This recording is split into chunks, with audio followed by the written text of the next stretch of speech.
20वीं सदी की शुरुआत में भारत, चीन और दक्षिण कोरिया लगभग समान आर्थिक स्थिति में थे। इन्होंने विकास की यात्राएं साथ शुरू की थी। लेकिन आज स्थिति अलग है, जहां चीन फैक्ट्री हब बन गया है, दक्षिण कोरिया मैन्युफैक्चरिंग या आप कह सकते हैं ऑटोमेशन हब बन गया है। वहीं भारत मैन्युफैक्चरिंग में पीछे नजर आ रहा है। भारत में मैन्युफैक्चरिंग जीडीपी में लगभग स्थिर नजर आता है, जबकि सर्विसेज सेक्टर में थोड़ा सा उछाल देखने को मिला है। इसके पीछे क्या वजह है? अर्थशास्त्री सुब्रमण्यम जी ने इसके पीछे वजह बताई है डच डिजीज। ये डच डिजीज क्या है, इसकी शुरुआत कहां से मानी जाती है? इसके अलावा एक और थ्योरी है इंड्यूस्ड इनोवेशन थ्योरी। ये इंड्यूस्ड इनोवेशन थ्योरी क्या है, भारत के संदर्भ में ये कहां ठहरती हैं? आज के सेशन में हम इन्हीं सभी बिंदुओं पर चर्चा करने वाले हैं।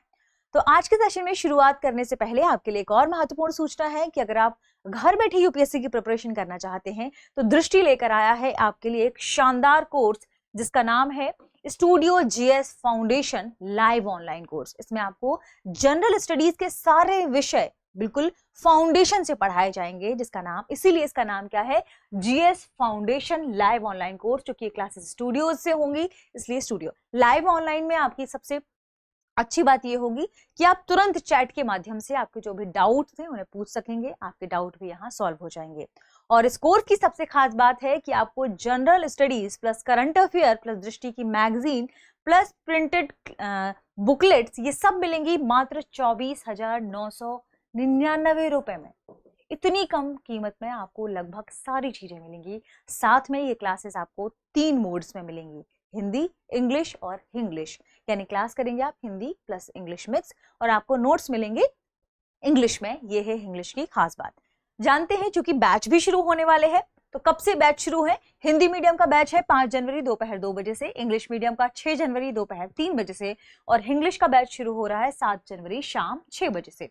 तो फिर देर किस बात की, कॉल करिए 8750187501 पर और इस कोर्स को जल्दी से जल्दी ले लीजिए, क्योंकि यहाँ पर आप देखिए बैच शुरू ही होने वाले हैं, टाइम बहुत कम है।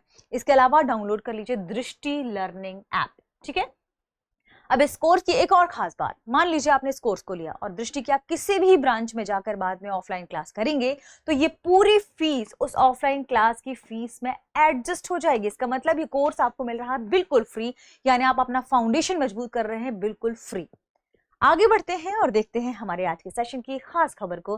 खबर है डच डिजीज से संबंधित, जिसके बारे में अभी हमने चर्चा भी की कि आखिर भारत इस डिजीज से गुजरता हुआ नजर आया है, ये क्या है, ठीक है। डच डिजीज की शुरुआत मानी जाती है नीदरलैंड से, ठीक है। शुरुआती समय में देखिए ये एक आर्थिक सिद्धांत है, ये क्या है, एक इकोनॉमिक फिनोमेना देखा जाता है इसे, तो ये एक आर्थिक सिद्धांत है। जिसका अर्थ क्या है, जिसका अर्थ है कि किसी एक सेक्टर में बूस्ट की वजह से बाकी सब सेक्टर में मंदी आ जाए, किसी क्षेत्र के अत्यधिक विस्तार से बाकी क्षेत्र कमजोर हो जाएं। तो थोड़ा सा एक सेंटेंस में लिखेंगे, किसी क्षेत्र के विस्तार से, या आप कह सकते हैं अत्यधिक विस्तार से, अत्यधिक विस्तार से दूसरे सेक्टर या अन्य सेक्टर में मंदी आ जाए। 1960 में ये कहां से देखने को मिला था? नीदरलैंड में। आखिर क्या घटना है इसे भी हम समझते हैं, ठीक है। 1960 के दशक की बात करें या ईयर ही 1960 में नीदरलैंड में गैस के बड़े भंडार देखने को मिले, यानी जो प्राकृतिक वहां पर स्थिति मौजूद थी उसने बाकी सेक्टर में मंदी ला दी। कैसे? गैस के बहुत बड़े भंडार देखने को मिले, तो इसका परिणाम क्या हुआ कि गैस क्षेत्र में ऊंची मजदूरी बढ़ गई। जब गैस क्षेत्र में मजदूरी की डिमांड बढ़ी, बहुत बड़ा क्षेत्र था, वहां मजदूर काम करने लगे। मैन्युफैक्चरिंग किस क्षेत्र में, मैन्युफैक्चरिंग के जितने भी सेक्टर्स है वहां से लोग मजदूर आने लगे, कहां पर? गैस भंडार वाले क्षेत्रों में। तो मैन्युफैक्चरिंग छोड़कर सब गैस सेक्टर में चले गए, जिसकी वजह से मैन्युफैक्चरिंग सेक्टर वहां पर क्या हो गया? डाउन हो गया। और जो प्राकृतिक गैस से संबंधित भंडार वाला क्षेत्र था, गैस क्षेत्र था, वो मजबूत हो गया। तो मुद्रा तो मजबूत हुई, विदेशी सामान चूंकि सस्ते हुए, घरेलू उद्योग लेकिन कमजोर हो गए। यानी एक सेक्टर के बूम ने शेष सेक्टर या दूसरे सेक्टर का क्या कर दिया? पतन कर दिया। और इसे ही कहा जाता है डच डिजीज। भारत में डच डिजीज कैसे लागू होती है इसके बारे में भी हम जान लेते हैं। भारत में डच डिजीज लागू होती है, जबकि भारत में प्राकृतिक संसाधन इसका कारण नहीं है। भारत में इसका कारण है सरकारी नौकरियों में मिलने वाली ज्यादा या मोटी तनख्वाह। सरकारी नौकरियों में ज्यादा नौकरी में चूंकि ऊंची तनख्वाहें हैं, जिसकी वजह से क्या हो रहा है कि सारे जो लोग हैं वो जा रहे हैं सरकारी नौकरियों की तरफ, और इनकी सरकारी नौकरी में तनख्वाहें ज्यादा होने की वजह से डिमांड भी है, तो वो घरेलू चीजें नहीं खरीद पा रहे हैं। मैन्युफैक्चरिंग वैसे भी ठप है, मैन्युफैक्चरिंग ठप होने की वजह से घरेलू चीजें महंगी हैं, तो विदेश से आने वाला जो निवेश है या विदेश से आने वाला जो सामान है वो ज्यादा सस्ता पड़ता है, लोग उसे खरीदते हैं, ऐसे में वहां से आयात बढ़ता है और मैन्युफैक्चरिंग ठप पड़ जाती है। तो डस्ट डिजीज जैसा असर डालती है। अगर हम उसकी बात करें तो सरकारी क्षेत्र में उच्च वेतन से बाकी सारे क्षेत्र, मैन्युफैक्चरिंग क्षेत्र, वहां पर ठप पड़ जाते हैं। मजदूर मैन्युफैक्चरिंग छोड़कर सरकारी नौकरियों की ओर जाना ज्यादा पसंद करते हैं। लेकिन इसका एक और कारण बताया जा रहा है कि अगर ऐसा है कि उच्च वेतन है, ठीक है, तो यहाँ पर ऑटोमेशन सेक्टर मजबूत होना चाहिए था। अगर उच्च वेतन है तो वहां पर जो तकनीक है वो मजबूत होनी चाहिए थी, लेकिन ऐसा नहीं हुआ। तो तकनीक मजबूत होने वाली जो थ्योरी है वो है induced innovation theory. Induced innovation theory ये कहती है कि जहां पर ऊंची मजदूरी है वहां पर तकनीकी नवाचार ज्यादा होता है। जैसे ब्रिटेन जैसे क्षेत्रों की यदि हम बात करें, ब्रिटेन जैसे क्षेत्रों में मजदूरी ज्यादा थी तो वहां औद्योगिक क्रांति आई। जापान, जर्मनी, अगर हम बात करें साउथ कोरिया की, तो यहाँ भी चूंकि बूढ़ों की आबादी ज्यादा थी, उम्र दराज लोगों की आबादी ज्यादा थी, तो यहाँ भी मजदूर कम थे। मजदूर कम होने की वजह से यहाँ का ऑटोमेशन सेक्टर ज्यादा ऊंचा हुआ, वहां उत्पादकता में वृद्धि देखने को मिली। तो भारत में ऐसा क्यों नहीं हुआ, इस बारे में चर्चा की गई है। ठीक है, तो अगर हम बात करें भारत के संदर्भ में, तो आप चूंकि आप बहुत सारे बच्चों ने कहा था कि आप पीपीटी बनाकर लाइए, तो पीपीटी में ये लिखा हुआ है, आप वहां से देख लीजिए। सरकारी क्षेत्र में चूंकि उच्च वेतन है तो मजदूर मैन्युफैक्चरिंग छोड़ सरकारी नौकरियों की ओर जाते हैं। मैन्युफैक्चरिंग, इससे उत्पादकता नहीं बढ़ती, इतनी तनख्वाह वो नहीं भी दे पाते, उत्पादकता कम है तो सरकारी नौकरी की तुलना में उतनी तनख्वाह नहीं दे पाते। ठीक है, सरकारी कर्मचारियों की ज्यादा आय घरेलू वस्तुओं की कीमतों को बढ़ा देती हैं।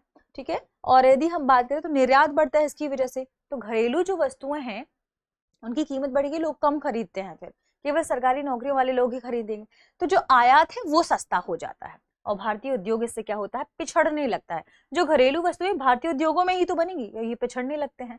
इससे रियल एक्सचेंज रेट मजबूत हो गया, लेकिन मैन्युफैक्चरिंग प्रतिस्पर्धी नहीं रह गए, इसलिए भारत में मैन्युफैक्चरिंग ज्यादा नहीं बढ़ पाया।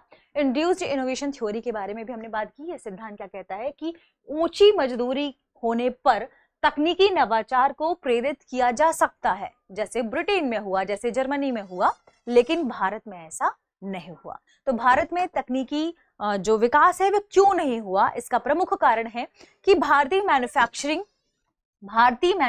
इंडियन मैन्युफैक्चरिंग क्या हो गए, यहाँ पर ज्यादा तकनीक, यहाँ पर टेक्नोलॉजी में निवेश नहीं हो पाया। टेक्नोलॉजी में भारत में ज्यादा निवेश नहीं मिल पाया, इस वजह से तो निवेश की कमी है। ठीक है, इसके अलावा हमने देखा कि मैक्सिमम लोग सरकारी नौकरियों की तरफ जा रहे हैं, इसलिए मैन्युफैक्चरिंग ज्यादा बेहतर नहीं हुआ है। सस्ते श्रम पर, इसके अलावा अगर हम बात करें सर्विस सेक्टर की, सर्विस सेक्टर तो बहुत उफान पर है। क्यों? सर्विस सेक्टर की यदि हम बात करें तो जितनी भी कंपनियां हैं जो सर्विसेज प्रोवाइडर के रूप में काम कर रही हैं, अगर हम देखें तो वो भारत में इसलिए ज्यादा सफल हो पाई हैं, सर्विसेज सेक्टर इसलिए ज्यादा सफल हो पाए हैं क्योंकि वहां भी सस्ते श्रम मिले उन्हें काम करने के लिए, सस्ते श्रम मिले हैं। और भारत में एक माइंडसेट काम करता है कि अगर आपको सस्ता मजदूर उपलब्ध है तो मशीन में निवेश क्यों किया जाए, और इस माइंडसेट की वजह से मैन्युफैक्चरिंग बूस्ट नहीं हो पाया।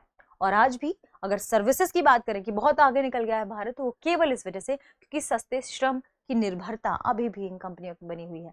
तो देखिए, खाई बढ़ रही है, जो बड़ी बड़ी कंपनियां आकर निवेश कर रही हैं सर्विसेज सेक्टर में, वो और बड़ी होती जा रही हैं, लेकिन श्रम जो प्रदाता है वो आज भी गरीब वाली स्थिति में बना हुआ है। तो टेक्नोलॉजी से ज्यादा सस्ते श्रम पर निर्भरता, सस्ते श्रम पर ज्यादा आधारित है भारत का सर्विस सेक्टर। निष्कर्ष क्या कह सकते हैं, भारत में मैन्युफैक्चरिंग की कमजोरी की एक और उपाय हो सकता है कि सरकारी नौकरी को ना देखकर इस बात पर फोकस किया जाए कि निवेश को बढ़ाया जाए। असली समस्या है कि तकनीकी उत्पादन में कमी है भारत में। सस्ते श्रम पर अगर हम अत्यधिक निवेश करें और साथ में निवेश करें तकनीकी नवाचार पर, तो ये बेहतर कर सकते हैं। आगे बढ़ते हैं और देखते हैं। एक प्रश्न है, डच डिजीज शब्द का मूल संबंध किस देश से है? Norway, Netherlands, Germany, Britain? इस प्रश्न का सही जवाब कमेंट सेक्शन में देना ना भूलें। मिलते हैं अगले वीडियो में। शुक्रिया। Introducing Drishti IAS Everyday Wear, the casual jacket and the polo neck t-shirt, perfect for everyday and casual wear. Shop now on the Drishti Learning app and Flipkart. Buy link in the description. अब exam की तैयारी को और बेहतर करने के लिए हमारे चैनल को लाइक, शेयर और सब्सक्राइब करना ना भूलें।